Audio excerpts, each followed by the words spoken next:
नमस्कार मित्रांनो, मी चिन्मय पाठक आणि आपल्या मॅन्युअल टेस्टिंगच्या आजच्या सिरीजमध्ये आपण बघत आहोत big bang model. Software development life सायकलमध्ये इतर जे मॉडेल्स आहेत त्याच्यापेक्षा बिग बँग मॉडेल जे आहे हे समजून घेण्यासाठी सुद्धा आणि याच्यामध्ये सॉफ्टवेअर बनवण्यासाठी सुद्धा हे मॉडेल खूप सोपं आहे. तर मित्रांनो, या मॉडेल्समध्ये काय होतं, एखाद्या रॉ रिक्वायरमेंटवरती किंवा रॉ एखाद्या कल्पनेवरती डेव्हलपर डायरेक्टली कोड बनवण्यासाठी घेतात. कुठल्याही प्रकारचं याच्यामध्ये डॉक्युमेंटेशन ही स्टेज नसते किंवा कुठल्याही प्रकारचे फेजेस किंवा स्टेजेस आपण याच्यामध्ये यूज करत नाही, जसे की आपण इतर आपल्या मॉडेल्समध्ये यूज करायचो, जसं की waterfall model, iterative model, incremental model, spiral model etcetera. तर मित्रांनो, या मॉडेल जे असतं ह्याच्यामध्ये काय असतं, आपले रिसोर्सेस त्यांच्या जे एफर्ट्स आहेत ठराविक वेळामध्ये एखाद्या एक्सप्लोजिव्ह कसं आपण एकाच वेळेस एक्सप्लोजनसाठी यूज करतो, एक्सप्लोजिव्ह पदार्थ मोठा एक्सप्लोजन होण्यासाठी, त्याप्रमाणे एकाच वेळेस आपले रिसोर्सेस, एफर्ट्स आणि टाईम हे एकाच वेळेस यूज करून आपण सॉफ्टवेअर बनवतो. त्यामुळे आपण याला बिग बँग मॉडेल म्हणतो. तर हे काम कसं करतं मित्रांनो, लक्षात घ्या की एखादी रॉ आयडिया आहे, ओके, ती डोक्यात कल्पना आली, कुठल्याही प्रकारचं डॉक्युमेंटेशन आपण करत नाही, डायरेक्टली आपण जे घेतो ते कोडिंग करण्यासाठी घेतो. त्याच्यानंतर जे कोड्स आहेत त्याचे इंटिग्रेशन्स केले जातात, नंतर टेस्टिंग होतं, सॉफ्टवेअर रिलीज होतं कस्टमरसाठी. ओके, आता रिअल टाईम एक्झाम्पलमध्ये आपण बघू. एक हॉस्पिटल आहे, त्या हॉस्पिटलला आपल्या पेशंट्सला ऑनलाईन अपॉइंटमेंट घेता यावी डॉक्टरची, याच्यासाठी एक ॲप्लिकेशनची गरज आहे. हॉस्पिटलने आपल्याला तेवढीच रिक्वायरमेंट दिली. मग डेव्हलपर्स काय करतात, कुठल्याही प्रकारचं डॉक्युमेंटेशन करत नाही, कुठल्याही प्रकारचे आपले स्टेजेस नसतात, त्यामुळे डायरेक्टली कोड लिहिण्यासाठी घेतात. ओके, कोडमध्ये आपल्याला काय काय रिक्वायरमेंट आहे लक्षात घ्या. हॉस्पिटलची की पेशंट्स आहे, त्यांना ठराविक डॉक्टरची त्या हॉस्पिटलमधल्या ठराविक वेळेत किंवा ठराविक दिवशी या वेळेमध्ये त्यांना अपॉइंटमेंट बुक करता यावी, एवढं त्यांना रिक्वायरमेंट आहे. त्याप्रमाणे डेव्हलपर्स कोडिंगसाठी ते रिक्वायरमेंटनुसार कोड तयार करण्यासाठी घेतात. जे झालेले कोड्स आहे कंबाईन केले जातात, ओके, त्यांचे इंटिग्रेशन्स केले जातात, त्याच्यानंतर टेस्टिंग होतं. आता इथे काय मित्रांनो, की टेस्टिंग जी फेज आहे ती 90 ते 95% कोड जेव्हा संपूर्ण होतो त्यावेळेस आपण टेस्टिंगमध्ये जातो. त्याच्यानंतर सॉफ्टवेअर आपण कस्टमरसाठी रिलीज करतो. त्याच्यामुळे काय होतं, लक्षात घ्या की आपलं कुठल्याही प्रकारचं प्रॉपर प्लॅनिंग नाही आहे. ओके, तर आपल्याला फक्त एक आयडिया दिलेली आहे थोडीशी हॉस्पिटलनी की आम्हाला आमच्या अपॉइंटमेंट्स बुक करता येईल पेशंट्सला कुठल्याही डॉक्टरच्या, तर ऑनलाईन त्याच्यासाठी ॲप्लिकेशन पाहिजे. ओके, त्यानुसार आपण कोड डेव्हलप करतो. तो कोड डेव्हलप करताना कुठले डॉक्युमेंटेशन नाही, कुठले प्लॅनिंग नाही. त्यामुळे काय होतं, डेव्हलपर्सला ज्या पद्धतीने वाटेल त्याप्रमाणे त्याचं स्ट्रक्चर असतं कोडचं. एक डेव्हलपरचं जे स्ट्रक्चर आहे ते दुसऱ्या डेव्हलपरची काही वेळेस मॅच होत नाही, बहुतांश वेळेस असंच होतं. त्याच्यानंतर ते जेव्हा कोड आपल्याला इंटिग्रेट करायचे असतात त्यावेळेस त्याला इंटिग्रेशनमध्ये खूप समस्या येऊ शकतात किंवा खूप प्रॉब्लेम येऊ शकतात, ॲप्लिकेशन फेल्युअरचे चान्सेस असतात. आणि आपण टेस्टिंग हे 90 ते 95% आपलं ॲप्लिकेशन कंप्लीट झाल्यानंतर करतो आहे, त्यामुळे टेस्टिंगमध्ये पण खूप सारे बग्स आपल्याला मिळू शकतात. ओके, तर हे झालं याचं सॉफ्टवेअर जे बिग बँग मॉडेलमध्ये आपण कसं डेव्हलप करतो, हे झालं रिअल टाईम एक्झाम्पल. आता पण याचे काही ॲडव्हान्टेजेस बघू मित्रांनो.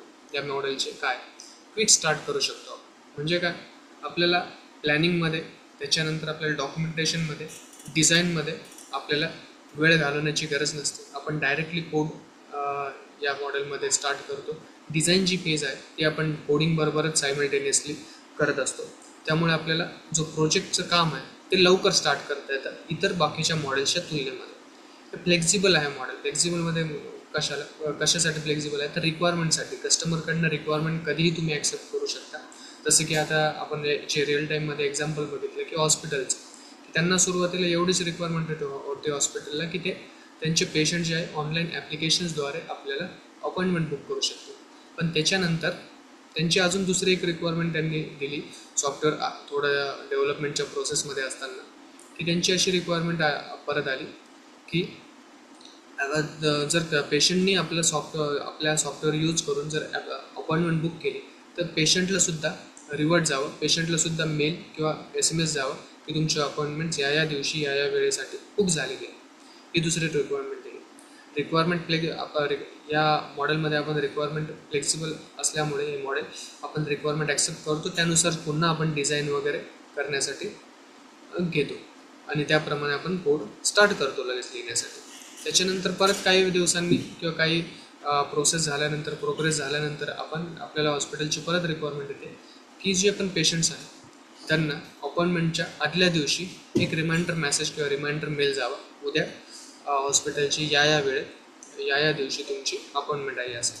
आता ही तिसरी रिक्वायरमेंट पण आपण हॉस्पिटलची ॲक्सेप्ट करतो, कारण हे मॉडेल त्याला रिक्वायरमेंट फ्लेक्झिबल आहे, हे मॉडेल त्याच्यासाठी आपल्याला सपोर्ट करत असतं. त्याच्यानंतर लो प्रोसेस ओव्हर आहे, म्हणजे कुठल्याही प्रकारची आपण प्रोसेस फॉलोच करत नाही तर त्याचं आपल्याला दडपण नसतं. कुठल्याही प्रकारचं आपण कुठल्याही क्षणी म्हणजे इमिजिएटली स्टार्ट करू शकत असतो, त्यामुळे कुठल्याही प्रकारचे प्रोसेस डॉक्युमेंटेशन्स आपल्याला त्याच्यामध्ये बर्डन नसतं. त्याच्यानंतर हे जे मॉडेल्स आहे, हे जे मॉडेल आहे मित्रांनो, हे छोट्या प्रोजेक्टसाठी खूप चांगल्या पद्धतीने आपण यूज करू शकतो. त्याच्यानंतरचे प्रोटोटाईप्स आपल्याला बनवायचे असतात क्लायंट्सला याच्यासाठी डेमो देण्यासाठी, त्यासाठी हे मॉडेल्स आपण यूज करत असतो. हे खूप त्याच्यासाठी उपयोगी होते, कारण ते प्रोटोटाईप बनवण्यासाठी आपल्याला कुठल्याही प्रकारची जर डॉक्युमेंटेशन आणि परत आपण स्टेजेस फॉलो करत बसलो तर त्याच्यामध्ये आपला भरपूर काही प्रमाणात वेळ जात असतो. हे झाले ॲडव्हान्टेजेस मित्रांनो. आपण पुढे बघू डिसॲडव्हान्टेजेस काय या मॉडेलचे. हे high risk of failure. High risk of failure म्हणजे कसं, कारण की आपण जे पण काही गोष्ट तयार करणार आहोत ह्याच्यामध्ये कुठल्याही प्रकारचं प्लॅनिंग नाहीच आहे. ओके, डायरेक्टली डेव्हलपर कोड लिहायला घेतो, एक डेव्हलपरचा कोडचे जे स्ट्रक्चर असतं ते दुसऱ्या डेव्हलपरच्या कोडशी मॅच होत नाही. त्यामुळे हे जे मॉडेल आहे याच्यामध्ये जे सॉफ्टवेअर आपण बनवतो ते रिअल टाईमवरती फेल्युअर होण्याचे चान्सेस खूप असतात.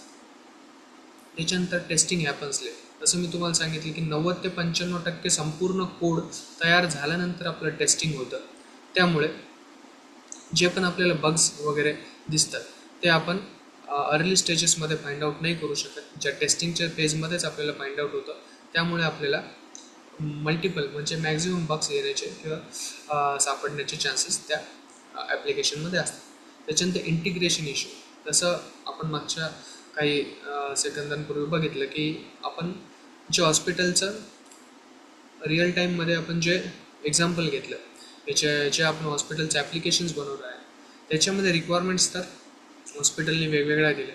तर वेगवेगळे डेव्हलपर जर त्याच्यामध्ये बनवत असतील, ओके, त्यांचे जे विदाऊट प्रॉपर स्ट्रक्चर असल्यामुळे कुठली आपण स्टेजेस फॉलो न करत असल्यामुळे एक जो कोड डेव्हलपर बनवतोय तो दुसऱ्याशी त्याचं स्ट्रक्चर मॅच होत नाही. त्यामुळे मल्टिपल जे इंटिग्रेशन्स इश्यू आहे ते आपल्याला येऊ शकतात. ओके, दोन मॉडेल जर आपण इंटिग्रेट केले तर त्यांचं कॉम्बिनेशन व्यवस्थित चालत नाही त्यावेळेस किंवा इंटिग्रेशन फेल्युअर होऊ शकतं. या प्रकारे या मॉडेलचे डिसॲडव्हान्टेजेस आहेत. Poor मेंटेनॅबिलिटी.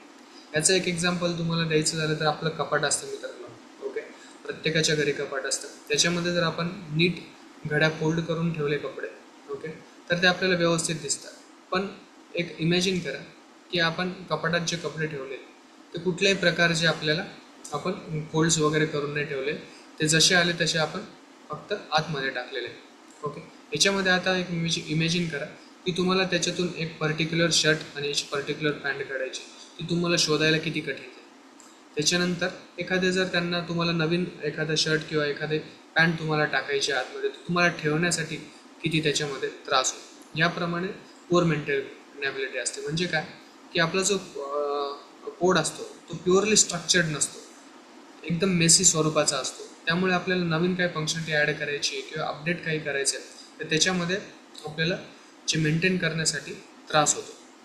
Hard to estimate time and cost. म्हणजे कसं असतं, याच्यामध्ये कुठल्याही प्रकारचं प्लॅनिंगच नसतं सॉफ्टवेअर बनवण्यामध्ये. फक्त एक रॉ कल्पना आली त्याच्यामध्ये आपण लगेच इमिजिएटली सॉफ्टवेअर बनवण्यासाठी कोड लिहिण्यासाठी घेतो. त्यामुळे काय होतं, ज्यावेळेस आपण स्टार्ट करतो त्यावेळेस आपल्याला एस्टिमेशन आपल्याला संपूर्णपणे एस्टिमेट करताच येत नाही की आपल्याला किती पैसे लागणार आहे आणि किती वेळ लागणार आहे प्रोजेक्ट बनवण्यासाठी. जसं जसं आपल्याला रिक्वायरमेंट होईल किंवा जसं जसं आपण प्रोजेक्टच्या प्रोग्रेसमध्ये जातो त्यावेळेस आपल्याला एस्टिमेशनचा थोडा अंदाज येऊ शकतो. पण प्रॉपर प्लॅनिंग नसल्यामुळे तो पण संपूर्णपणे 100% किंवा 90% सुद्धा ते प्रॉपरली आपल्याला एस्टिमेट करता येत नाही. Not suitable for medium large projects. जसं की आपल्याला माहिती की कॉम्प्लेक्स प्रोजेक्टसाठी आपल्याला प्रॉपर प्लॅनिंगची, प्रॉपर डॉक्युमेंटेशन्सची गरज असते. जर आपण मोठे प्रोजेक्ट्स किंवा मीडियम प्रोजेक्ट्स या मॉडेलच्या अंतर्गत बनवले तर या मॉडेलमध्ये आपण कुठल्याही प्रकारचं डॉक्युमेंटेशन आणि प्लॅनिंग करत नाही.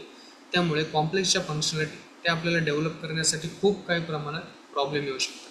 त्यामुळे हे जे मॉडेल आहे मित्रांनो हे मोठ्या प्रोजेक्टसाठी किंवा मीडियम प्रोजेक्टसाठी सुटेबल नाही. एक कॉलेजचा आपण म्हणू शकतो की कॉलेजचा प्रोजेक्ट आहे विद्यार्थ्यांचा, त्याच्यासाठी ते मॉडेल आपण यूज करू शकतो. किंवा आपल्याला क्लायंटसाठी प्रोटोटाईप्स बनवायचे, त्याच्यासाठी आपण हे मॉडेल यूज करू शकतो. मित्रांनो, आपण भेटू आता आपल्या पुढच्या व्हिडिओमध्ये.